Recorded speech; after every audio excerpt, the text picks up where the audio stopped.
জয় যিশু। প্রথম পাঠ প্রবক্তা জেরেমিয়ার গ্রন্থ হতে আজকের বাণী পাঠ 17 অধ্যায় 5 থেকে 10 পদ। যে আস্থা রাখে মানুষের ওপর তার ওপর নেমে আসুক অভিশাপ। যে আস্থা রাখে ভগবানের ওপর তার ওপর নেমে আসুক আশীর্বাদ। স্বয়ং ভগবান এই কথা বলেছেন, যে আস্থা রাখে মানুষের ওপর, রক্ত মাংসের মানুষকেই যে নিজের শক্তি বলে মনে করে এবং ভগবানের প্রতি বিরূপ যার হৃদয়, তার উপর নেমে আসুক অভিশাপ। তার দশা হবে যেন মরু প্রান্তরে একটা ঝোপেরই মতো। সে ভালো কোনো কিছুর মুখ দেখতেই পাবে না। সে পড়ে থাকবে দগ্ধ মরুভূমির এখানে ওখানে, বাসের অযোগ্য এক লবণভূমিতে। যে আস্থা রাখে ভগবানের ওপর, ভগবানই যার আশা ভরসা, তার উপর নেমে আসুক আশীর্বাদ। সে হবে যেন জলের ধারে রোপণ করা গাছেরই মতো, স্রোতের দিকে যে ছড়িয়ে দেয় তার শিকড়। গ্রীষ্ম এলে সে ভয় পায় না, তার পাতা থাকে নিত্য সবুজ। অনাবৃষ্টির বছরে তার কোনো ভাবনাই থাকে না, তখনও তার শাখায় শাখায় ধরে ফল। হৃদয়ের মতো কুটিল আর কিছুই নেই, সে কুটিলতার কোনো প্রতিকারও নেই। কেই বা যেতে পারে হৃদয়ের গভীরে? আমি স্বয়ং ভগবান, আমি কিন্তু মানুষের হৃদয়কে তলিয়ে দেখি, তার অন্তর যাচিয়ে দেখি। প্রত্যেকের আচরণ অনুযায়ী প্রত্যেকের কাজ কর্মের ফলাফল বিচার করেই যেন দিতে পারি যোগ্য প্রতিদান। প্রভুর বাণী। ঈশ্বরকে ধন্যবাদ। শাম সঙ্গীত 1 অধ্যায় 1 থেকে 4 পদ এবং 6 পদ। ধন্য ধন্য সে মানুষ, ভগবানই যার আশ্বাসস্থল।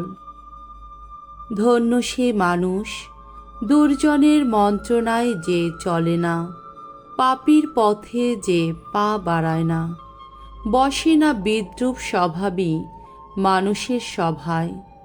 ধন্য সে মানুষ, ভগবানের বিধানই যার আনন্দ, তার বিধানই যে নিশিদিন জপ করে।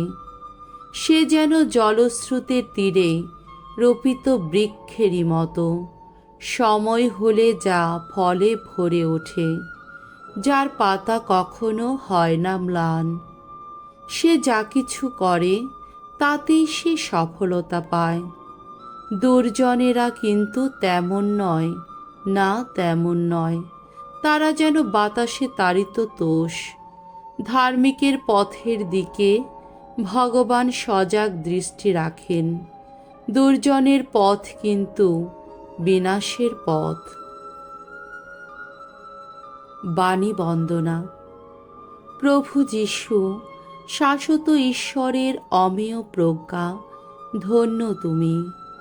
সৎ পুণ্য হৃদয়ে যারা সঞ্চিত রাখে প্রভুর বাণী, আপন নিষ্ঠায় যারা ফলায় ফসল, ধন্য তারা ধন্য। প্রভু যীশু, শাশ্বত ঈশ্বরের অমেয় প্রজ্ঞা, ধন্য তুমি। মঙ্গল সমাচার। লূক রচিত মঙ্গল সমাচার 16 অধ্যায় 19 থেকে 31 পদ। জীবনে ধনী লোক পেয়েছিল সুখের সব কিছু, আর গরিব লাজার দুঃখের সব কিছু। এবার লাজার সান্ত্বনায় পাচ্ছে, আর ধনী লোক ভুগছে যন্ত্রণায়। একদিন প্রভু যীশু ফরিসীদের লক্ষ্য করে এই উপমা কাহিনীটি বলেছিলেন। এক ধনী ছিল, সে যত দামি রঙিন খোমের পোশাক পরে বেড়াতো, আর প্রত্যেক দিন ঘটা করে ভোজের আয়োজন করত। তার বাড়ির ফটকের ধারে পড়ে থাকত লাজার নামে এক ভিখারি। তার সারা গায়ে ছিল ঘা। ধনীর টেবিল থেকে যেসব খাবারের টুকরো মাটিতে পড়ত, তার খুব ইচ্ছে হতো তাই খেয়েই সে তার পেট ভরাবে। কিন্তু হায়, কুকুরেরা এসে তার ঘা কিনা চেটে যেত। একদিন হলো কি, সেই ভিখারিটি মরে গেল। স্বর্গদূতেরা তাকে বয়ে নিয়ে গিয়ে রাখলেন আব্রাহামের কোলের কাছে। তারপর সেই ধনী লোকটাও একদিন মরে গেল। তাকে সমাধি দেওয়া হলো। অধোলোকের গভীরে সে যখন যন্ত্রণায় জর্জরিত, তখন চোখ তুলে তাকিয়ে সে দূর থেকে দেখতে পেল আব্রাহামকে ও তার কোলের কাছে সেই লাজারকে। তখন সে চিৎকার করে বলে উঠল, পিতা আব্রাহাম, আমাকে দয়া করুন, লাজারকে পাঠিয়ে দিন, সে যেন তার আঙুলের ডগাটুকু জলে ডুবিয়ে নিয়ে আমার জিভটা জুড়িয়ে দিয়ে যায়, কারণ এই জ্বলন্ত আগুনের মধ্যে আমি যে ভীষণ যন্ত্রণা পাচ্ছি। কিন্তু আব্রাহাম বললেন, মনে রেখো পুত্র, জীবনে তুমি তো সুখের সব কিছুই পেয়েছিলে, আর লাজার পেয়েছিল দুঃখেরই সব কিছু। এখন কিন্তু সে এখানে সান্ত্বনায় পাচ্ছে, আর তুমি ভুগছ যন্ত্রণায়।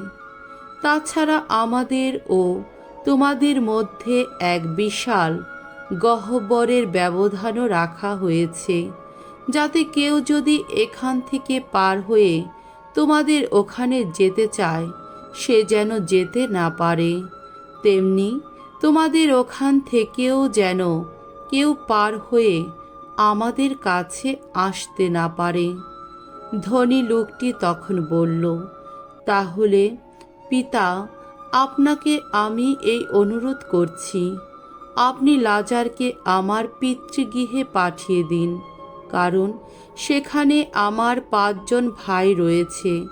লাজার তাদের সতর্ক করে দিয়ে আসুক, তাদেরও যেন এই যন্ত্রণার জায়গায় আসতে না হয়। আব্রাহাম উত্তর দিলেন, তাদের জন্যে তো মসি ও প্রবক্তারাই রয়েছেন, তারা বরং তাদের কথাই মেনে চলুক। উত্তরে সে বলল, না পিতা আব্রাহাম, তা হবে না, বরং মৃতদের মধ্য থেকে যদি কেউ তাদের কাছে আসে, তবেই তাদের মন পরিবর্তন হবে। আব্রাহাম তখন বললেন, তারা যদি মসি ও প্রবক্তাদের কথা মেনে না চলে, তাহলে মৃতদের মধ্য থেকে কেউ পুনরুত্থান করলেও তারা তো বিশ্বাস করবে না। প্রভুর মঙ্গলময় বাণী। খ্রিস্ট প্রভু তোমার প্রশংসা হোক।